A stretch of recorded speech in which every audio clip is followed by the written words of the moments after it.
Hello everyone, welcome to S2N IAS Academy. Today we are going to discuss current affairs topic electoral bonds. Okay, so first we will discuss what are electoral bonds. First thing is electoral bonds are instruments or securities that are used to donate funds to the political parties. Electoral bonds may be purchased by a person who is a citizen of India or incorporated or established in India. So a person being an individual can buy electoral bonds either singly or jointly with other individuals. Okay. So electoral bonds are basically instruments are used to donate funds to the political parties. So it can be bought by a person individually or jointly with the other members. So for buying electoral bonds from political parties, there is eligibility to the political parties from where electoral bonds can be bought. So there are two conditions under this. So first, political parties registered under Section 29A of the RPA and which secured not less than 1% of the votes polled in the last general elections to the Legislative Assembly of the state or House of the People, that is Lok Sabha, shall be eligible to receive the electoral bonds. Okay, these are the two conditions should be satisfied to receive electoral bonds for the political parties. Okay, next, what is the background of electoral bonds? First thing is electoral bond scheme was announced in Union Budget 2017 to 18 in attempt to cleanse the system of political funding in the country. And next, so the electoral bonds were introduced by amendment made through Finance Act 2017 to Reserve Bank of India, Representation of People Act 1951, Income Tax Act 1961, and Companies Act. So by amending all these acts through introduction of Finance Act 2017, electoral bonds were introduced. Okay. Next. So what is the rationale behind introduction of electoral bonds? So what is the reason basically to introduce electoral bonds? Means to limit the use of cash in political funding. So first thing is to reduce using illicit means of funding, and the system was wholly opaque and ensured complete anonymity is the first reason to introduce electoral bonds. Next, to curb blackmail. Okay. Due to the following features included in the electoral bonds, payments made for the issuance of the electoral bonds are accepted only through DD, check, and electronic clearing system, and direct debit to the buyer's account. And limiting the time for which the bond is valid ensures the bond do not become parallel currency. So only by these methods we can buy electoral bonds. Okay. So next is eliminate fraudulent political practices. So that were formed on pretext of tax evasion, as there is a stringent clause of eligibility for the political parties in this scheme. Next, protects the donor from political victimization. So as non-disclosure of the identity of the donor is the core objective of the scheme.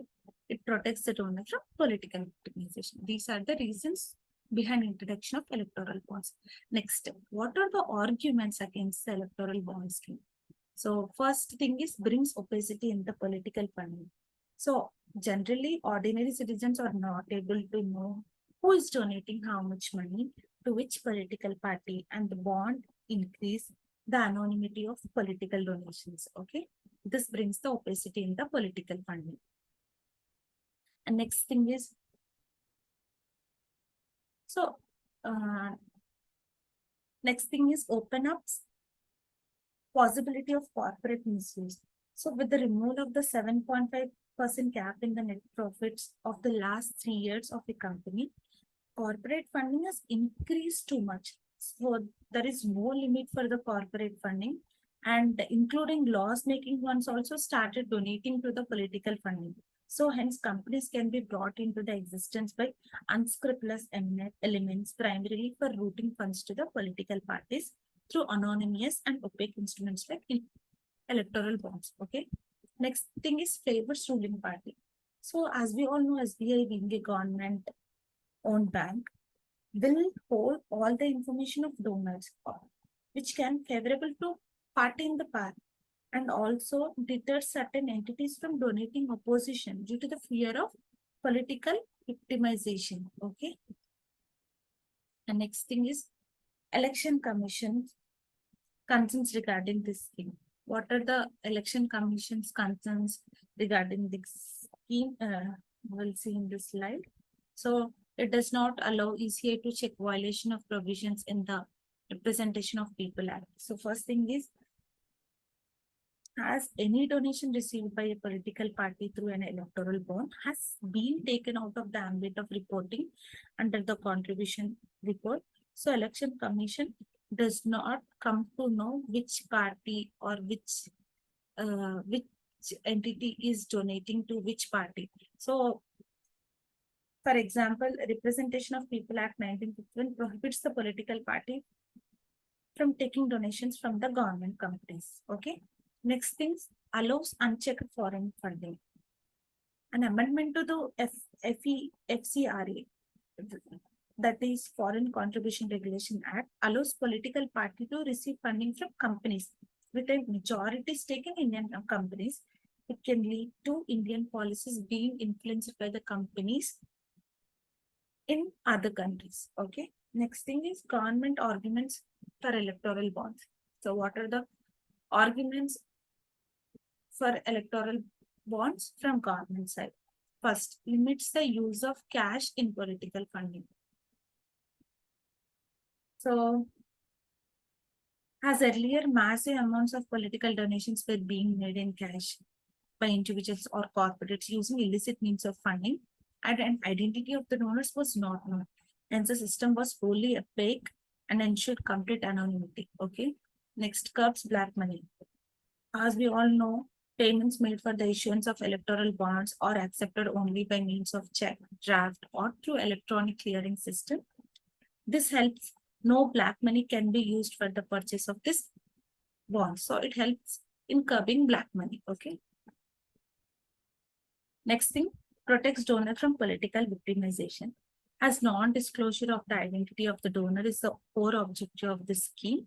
Further, the records of purchaser are always available in the banking channel and may be retrieved as and when required by enforcement agencies. Okay.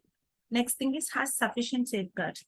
So donations through bonds received from a domestic company have a majority stake is permitted, subjected to compliance with KYC norms and FEMA guidelines. Okay. Next thing is, what are the measures needed to complement electoral bonds in India? First thing is, switch to complete digital transaction is needed. Next, donations above certain limit be made public to break the corporate political nexus, which is amended. Next, political parties should be brought under the ambit of RTA, Right to Information Act. Okay. Next, establish a national electoral fund where donors contribute and funds are distributed among different parties. So these are the measures needed to complement electoral bonds in India. Okay. Thank you.